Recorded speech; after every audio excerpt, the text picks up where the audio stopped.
THEURGY! So I've said about 1,000,000 times, metaphysics is actually logical and rational. It's only due to unintelligent and unilluminated human minds that it becomes irrational and becomes some sort of unbelievable craziness. Kind of like volcanoes are powered by elves inside of the earth that are... It's just like, oh, it's just crazy! It's a logical explanation. It's like, no, it's not. It's completely insane. I wanted to talk about cold cathodes for a second. I don't think most people know what a cold cathode is, or the principle of an anode heating and a cathode chilling. It's one of the cathode ray tube, for example. Nobody's explained it, however the answer is really simple. And of course you have a strike plate on the anode, and of course it is heating because it is being bombarded, release of energy. That they understood. It's kind of like if I were to point a heat ray at this table, it's logical that the table would heat up. Nobody's surprised about that.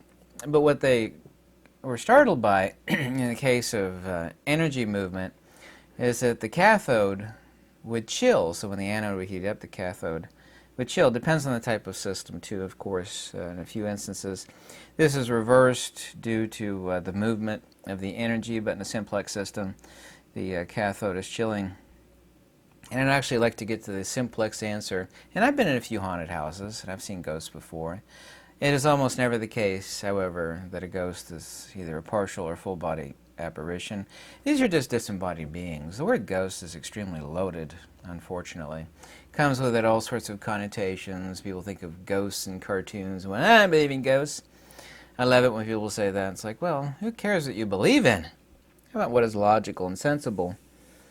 So you know what a radio is, right? Sure I do. Everybody knows what a radio is. This isn't a radio. This is a recorder.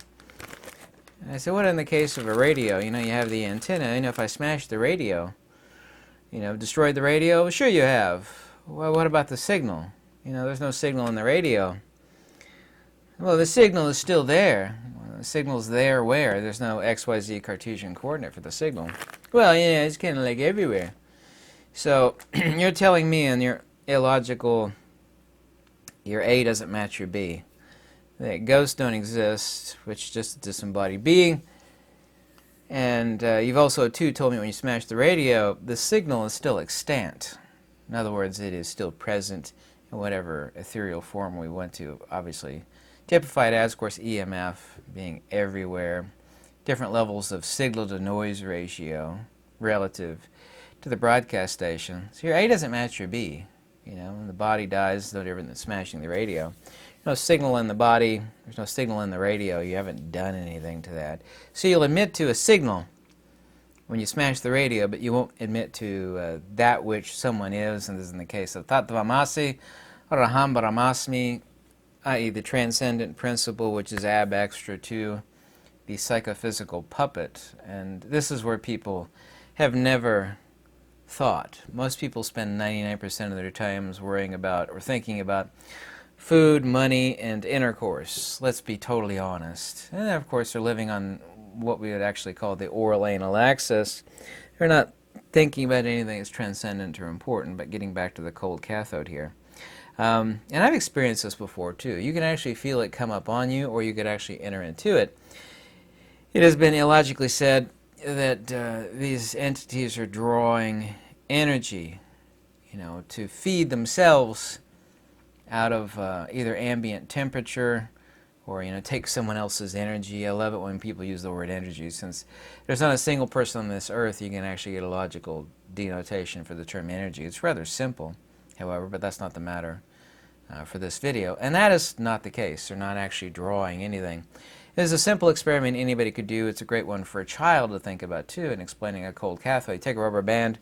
You don't have to cut it in two, but it's easier if you cut it in two. You just have a rubber band piece. If you stretch it across your lip, your upper lip, you can do it across your ham. It's easy to do it across your upper lip because that's the most sensitive part of your face.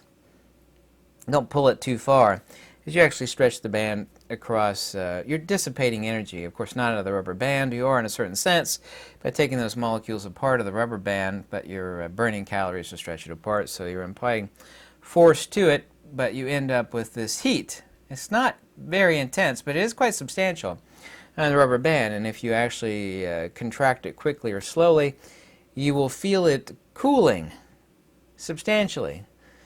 Have you ever asked yourself the question, when you stretch a rubber band across your lip, or you can feel it very easily, and then you retract it, you get this instant chilling effect? The band, of course, is being brought back into its rest state, but it's also true trying to condensate because it has been stretched beyond its limits, but of course it is not sentient, but it is trying to condensate. This is what these disembodied beings are actually trying to do. Being so disembodied, the ancient Pali word for these are called hungry ghosts. They're also too called Malamayakaya, which means mind-made artifice. In other words, a sentient being, and they are sentient, ab extra the psychophysical, that is trying to condensate itself into the psychophysical world, either to interact or to experience. And this, of course, is the unfortunate reason of primordial agnosis driving desires and fears and whatnot after death. And death, of course, is just the breakup of matter and spirit. And of course, you are not that which dies, but these ignorant beings don't know that. And by the way, this is the actual definition of hell, truly, like a horror movie record skipping over and over the same spot over and over again, unable to. Eventually it will dissipate, but depending on how great the ignorance is, an extremely long time, and this is denotatively hell. What the ghosts are doing actually is pulling energy from warm living beings or surroundings that these people will actually say that go to these haunted places. But this is both absurd and radically illogical. The phenomenon requires one to understand the conjugate principles of a cathode, positive, and an anode, negative, in a simple system anyway, and the corresponding phenomenon, tubes, batteries, so on and so forth. In this case, the anode heats, energy discharge, resistance, being decentric. Something is decentric, is burning. And the anode, which is negative, and the corresponding phenomena in these tubes and batteries, where the anode heats, and the cathode cools, i.e. charge. It is trying to charge itself up into manifestation. You can actually see this, and is visible in near-infrared spectrum, sometimes too in ultraviolet, but almost always so in near, non-thermal infrared, but in near-infrared. You can demonstrate this to yourself, like I said, on the rubber band, as I just talked about. Where the heating begins as elongated, i.e. anode or discharge, and contraction, the state of rest state, i.e. positive ether, self-inductance, trying to become concentric, trying to manifest, trying to condensate itself out of the state of being which it is in. And people can't wrap their minds around that. It's just the reason why they can't wrap their minds around a black hole, where being is trying to condensate itself out of its state of being. The state of being is non-psychophysical, where it will cool significantly. And I've experienced this. It's quite fascinating. Sometimes it is brutally cold. Oh, by the way, I've talked about this a few times in live stream. There's a young guy, perfectly healthy, no drinking, no drugging, very, very healthy person. This was a few years ago. My buddy, older buddy, rich buddy, we went to go visit. We had to do a checkup on him. Like, I don't know this person from Adam. I found out, though, that he's very, very, very puritanical so far as keeping his body like a temple. No alcohol, no drugs. His house, now I'm fat, I got a lot of natural insulation. I can actually bear a lot. His house was set high, I think in the mid-70s. Because I kept asking Chris, man, it's really cold, he had it set high, but I found out after I moved away from him, the house temperature was normal. He had this incredibly, horrifically cold area around him. We were sitting at his dining room, actually it was his kitchen table, it was a circular wood table. My buddy was over here. I was sitting closest to him. He was talking across from him, my buddy Tom, to this young guy, and I was nearest to him. This is just one example, but this is one of the best examples. This guy dabbled in occultic stuff. He opened up a portal. He was possessed. Either that or he was possessed either imminently within him or around him. And when he moved, the temperature immediately went to normal, what they had the house set at. This is impossible from anybody's house, whether it be a small house or big house, that when he'd go away, it would immediately turned to normal what the house was set at. But when he got closer and sat back down after he picked himself up a glass of water, it immediately got super, super frigid again. This guy turned out, I think it was like about 2 weeks later, I was informed that he died. He didn't die in a car accident, wasn't drinking or drugging or, you know. He was killed because of his possession. He was literally tortured to death. He was absolutely 1,000%, no ifs, ands, or buts, possessed. This coldness around the ambient temperature where beings, including demonic activities, demonic entities, these are disembodied beings, are trying to condensate themselves out for manifestation, for influence, for possession. There's actually a laundry list of these ignorant beings that actually do this, are causing these cold spots, but they're not actually drawing energy from the system, like they're taking the heat energy of a thermal system of the oxygen and nitrogen, where then the cold spots are actually felt, of course. The only thing you're feeling is the state of the oxygen and nitrogen, i.e. the air. Why is it cold? They're not pulling energy out of the system. These are cold cathode spots that are manifesting from disembodied beings. Anyway, these living beings who record vis-a-vis digital thermometers and FLIR, and I have a FLIR system that's forward-looking infrared, see these cold spots both stationary and moving, and counting these counterspatial cathodes. And you know, it kind of sounds like a fancy combination of words, but it's not. It's very simple. Counterspatial cathode, i.e. a centripetal point of where a disembodied being is trying to condensate and manifest and or influence, i.e. all of the above, excuse me, too much caffeine today.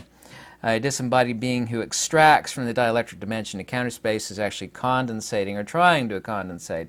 And it'll manifest in the near-infrared, non-thermal, or you'll actually influence the surrounding temperatures. This is, of course, a concentric field of counter-torsional ether inductance, where they're wanting to manifest, wanting to reach out, wanting to be known, wanting to interact.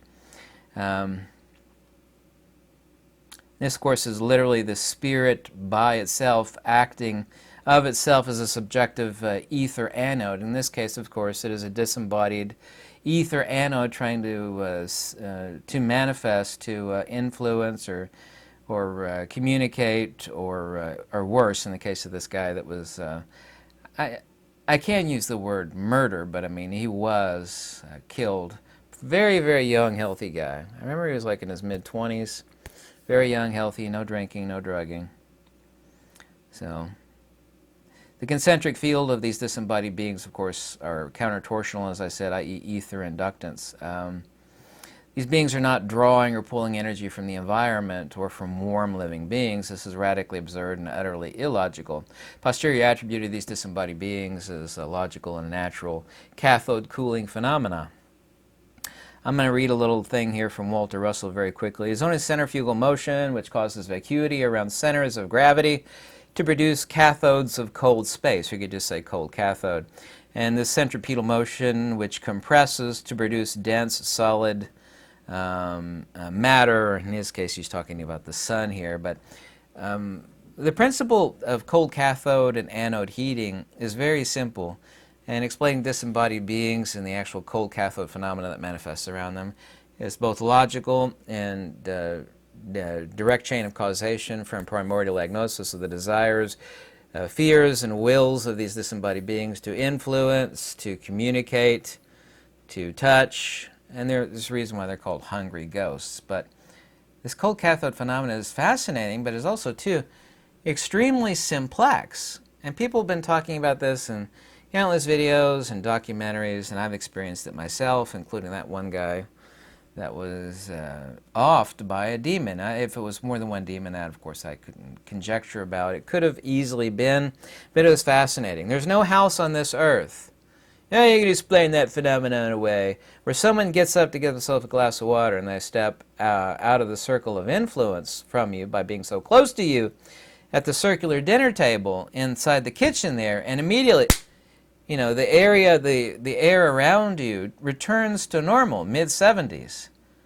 And when he comes back, immediately feels like, you know, I stripped down to my undies and stepped outside like the weather is right now, you know, bitterly freezing cold. I mean, I was I was being polite. I've never been in my life, and I've had some cold experiences having lived in a winter in Russia more than once, in Leningrad, which is now St. Petersburg.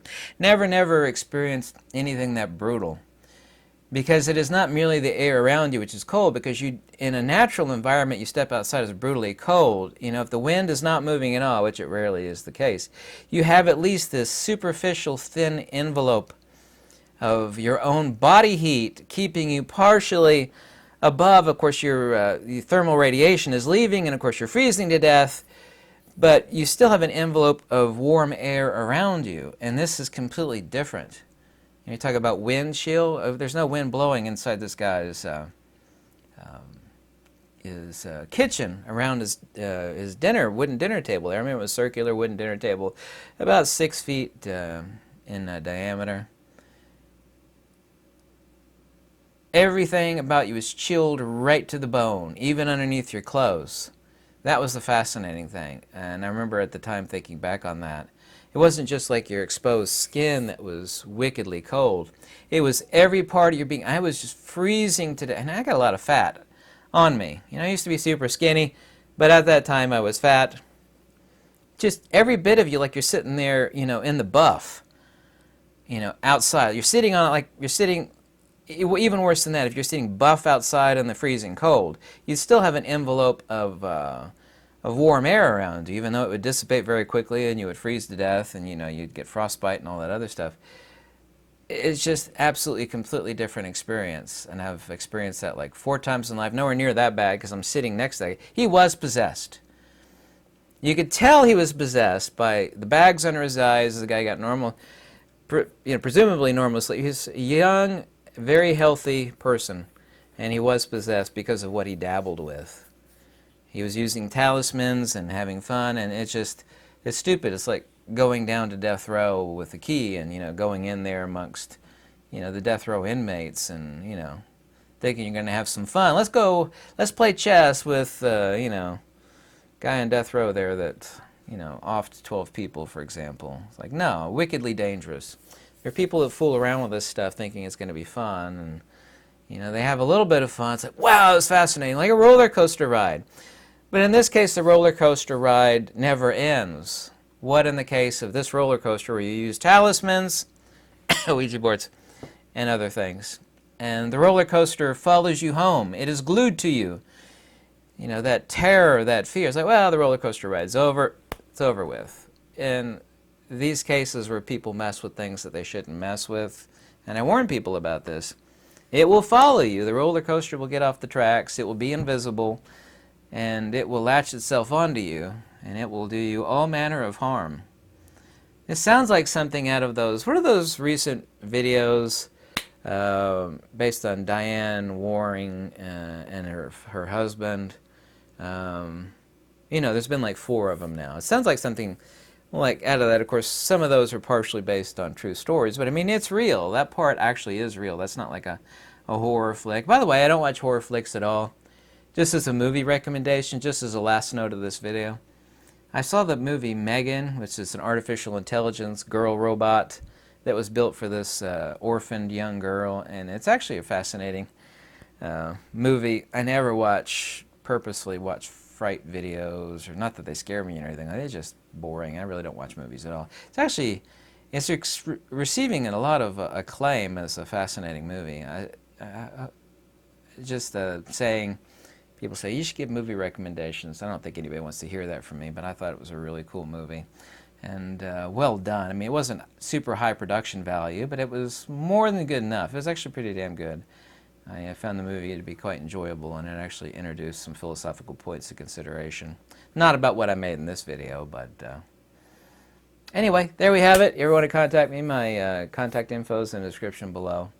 And I really wanted to make this video to actually clear up aspects of metaphysics which are aggrandized as some sort of absurd nonsense. You know, like something crazy in a horror movie or a ghost movie. It's just a bunch of hyperbolic nonsense like leprechauns and unicorns and Bigfoot and other just silliness. Flat Earth. Sorry, I couldn't help myself. It's craziness, but true metaphysics is actually rather logical and very simplex. You have to have a clear mind and a significant amount of wisdom to be able to see that, unfortunately, but it is nevertheless. So thanks so much for watching, and have a great week.